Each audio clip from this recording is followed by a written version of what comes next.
ఓం సమర్థ సద్గురు సాయినాథ్ మహారాజ్కి జై. ఓం సాయిరామ్. మన బాబా కుటుంబ సభ్యులందరికీ నమస్తే అండి. హాయ్ ఫ్రెండ్స్, మీ అందరిపైన షిరిడి సాయినాథుని ఆశీస్సులు ఉండాలని, మీరు ఎప్పుడూ క్షేమంగా సంతోషంగా ఆరోగ్యంగా ఉండాలని మనస్ఫూర్తిగా బాబా గారిని కోరుకుంటున్నానండి. ఫ్రెండ్స్, మీరు ఎటువంటి సమస్యలతో ఇబ్బంది పడుతున్నా ఒక్కసారి ఈ గురువు గారిని కాంటాక్ట్ అవ్వండి. శ్రీ రాఘవేంద్ర జ్యోతిష్యాలయం, శ్రీ పండిత్ రామరాజు గారు గురూజీ. ఫోన్ నెంబర్ వచ్చేసి 9885371444. మీకు ఎటువంటి సమస్య ఉన్నా సరే ఆ సమస్యకు తగిన పూజలు చేసి గురువుగారు చిటికలో పరిష్కారం చూపిస్తారండి.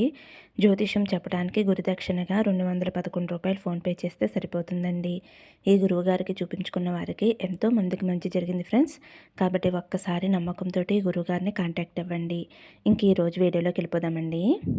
ఈరోజు వీడియోలో మన బాబాగారి సందేశం అండి. మన బాబాగారు ఏమంటున్నారంటే, తల్లి, నీ విధిరాతను మార్చబోయే గొప్ప సందేశాన్ని, అలాగే మంచి శుభవార్తను ఈరోజు నీ సాయి తండ్రి నీ ముందుకు తీసుకువచ్చాడమ్మా. సంతోషంగా ఆలకించు, వెంటనే నా విభూతి తాకు అని అయితే మన బాబాగారు మనందరి కోసం చాలా అంటే చాలా చక్కటి సందేశం తీసుకువచ్చారండి. మరి మన బాబాగారు ఇలా ఎందుకు చెబుతున్నారో ఆయన మాటల్లోనే తెలుసుకుందాము. చిన్న రిక్వెస్ట్ అండి, మన వీడియోస్కి అయితే ఒక చిన్న లైక్ ఇవ్వండి ఫ్రెండ్స్. మీరైతే బాబాగారిని స్మరిస్తూ బాబాగారు విభూతి తాకండి. ఇంకా మన బాబాగారు ఏమంటున్నారంటే, తల్లి, ఈరోజు నీకు నీ విధిరాతను మార్చబోయే గొప్ప శుభవార్తను వినిపించబోతున్నాను. మరి నీ సాయి తండ్రి మాటలు వినేందుకు నువ్వు సిద్ధంగా ఉన్నావు అని అనుకుంటున్నానమ్మా. నీ మనసులో ఉన్న ఏ ప్రశ్న అయితే ఆ ప్రశ్నకు సమాధానం దొరకటం లేదు అని చాలా బాధపడుతూ ఉన్నావు కాబట్టి నీ మనసులో ఉన్న ప్రశ్నకు ఈరోజు సమాధానం ఇవ్వబోతున్నాను. అలాగే నీ విధిరాతను మార్చబోయే గొప్ప శుభవార్తను నువ్వు వినేందుకు నేను తెలియజేయబోతున్నాను. నీ మనసులో ఉన్న ప్రశ్న నాకు మాత్రమే తెలుసు. అన్నీ నాకు తెలుసమ్మా. అయితే నీ మనసుకి ఏమనిపిస్తుందో తెలుసా? నా మనసులో ఉన్న బాధ నాకు మాత్రమే తెలుసు. బాబాకి అసలు ఏమి తెలుసు? బాబా అసలు వింటున్నాడా అనే అనుమానాన్ని నువ్వు ఎక్కువగా అనుకుంటున్నావు తల్లి. నీ గురించి, నీ మనసులో మెదిలే ప్రశ్నల గురించి అన్నీ వాటంతటవే నాకు తెలిసిపోతాయమ్మా. తెలుసుకోవలసిన బాధ్యత కూడా నాకు ఉంది. నువ్వు కోరుకునే విధంగా జరగటం లేదు అని ఎన్నో రకాలుగా నువ్వు బాధపడటం సహజమే తల్లి. ఎన్నో రోజులుగా ఒక పని మొదలుపెట్టినా దానికి ముగింపు అనేదే రావటం లేదు బాబా.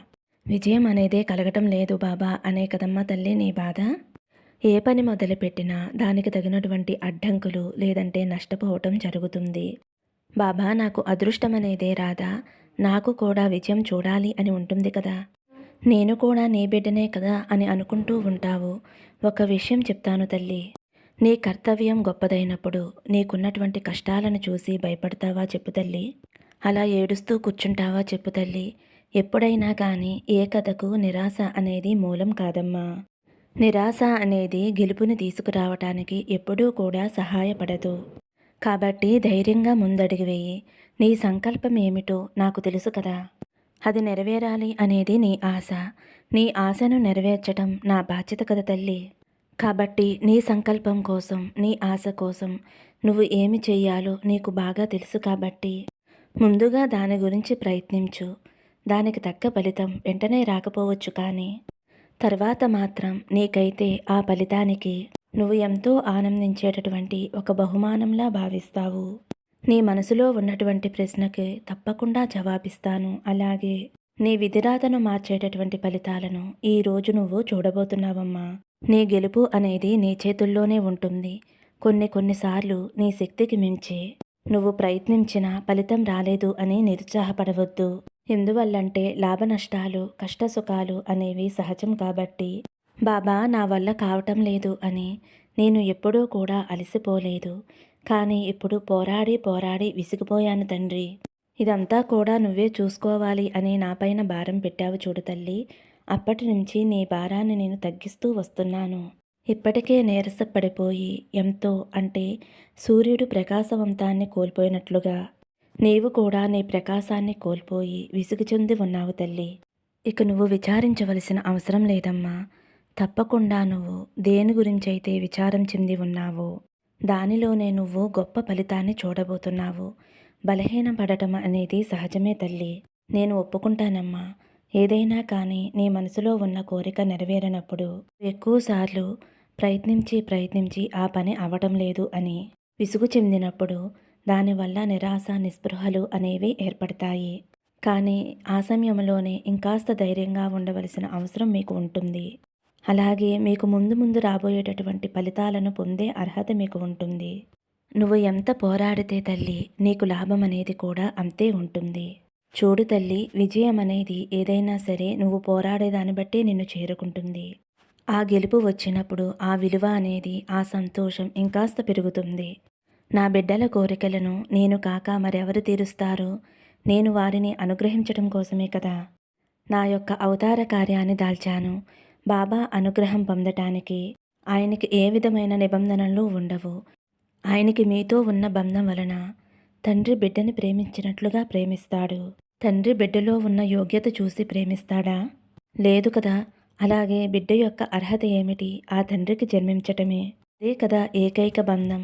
అందుకే తండ్రి బిడ్డని ప్రేమిస్తాడు. అలాగే మన గురువైనటువంటి సాయి తండ్రి కూడా మనల్ని తండ్రిలాగా ప్రేమిస్తూ ఉంటారు.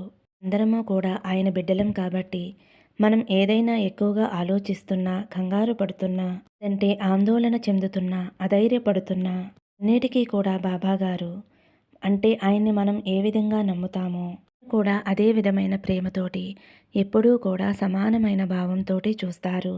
ఏ విధమైన కష్టం రాకూడదని ముందుగానే అన్ని విధాలుగా అన్ని సూచనలు అందిస్తారు. కాకుండా మనం చిన్న చిన్న విషయాలకు భయపడుతున్నా, లేదంటే మనకి మంచి కలిగే పనులను, అవకాశాలను చేతులారా వదిలేసుకుంటున్నా, బాబా దానిని మన నుండి దూరం చేయకుండా తిరిగి మరలా మన వస్తువు అని అనుకున్నా కానీ, లేదంటే మన మనసులో ఉన్నటువంటి ఆలోచనలన్నిటినీ కూడా అది తప్పు అని తెలియచేసేటటువంటి ప్రయత్నాన్ని కానీ మనకి తెలియచేస్తారు. అది సందేశం ద్వారా కావచ్చు, లేదంటే ఇతర వ్యక్తుల ద్వారా అయినా కావచ్చు. మనకి మంచి చెప్పే ప్రయత్నం అయితే చెప్పేందుకు బాబా ఎప్పుడూ ముందే ఉంటారు. ఇంకా బాబాగారు తన బిడ్డలని ఏ విధంగా కాపాడుకుంటూ ఉంటారంటే, తల్లి నీకు కాలం మారిపోయింది, సమయం దాటిపోతుంది, ఉన్నటువంటి గమ్యాన్ని నేను ఎప్పటికీ కూడా చేరుకోలేకపోతున్నాను అని ఎప్పుడూ కూడా నిరుత్సాహపడవద్దమ్మా. దేని గురించినైనా సరే ఎక్కువగా ఆలోచించవద్దు. దానివల్ల ఎలాంటి ప్రయోజనం ఉండదు. ఏదైనా కానీ నీ వద్దకు రావాలి అని రాసిపెట్టి ఉన్నప్పుడు మాత్రమే అది నీ వద్దకు వస్తుంది. అంతవరకు నువ్వు చేయవలసిన పనేమిటి?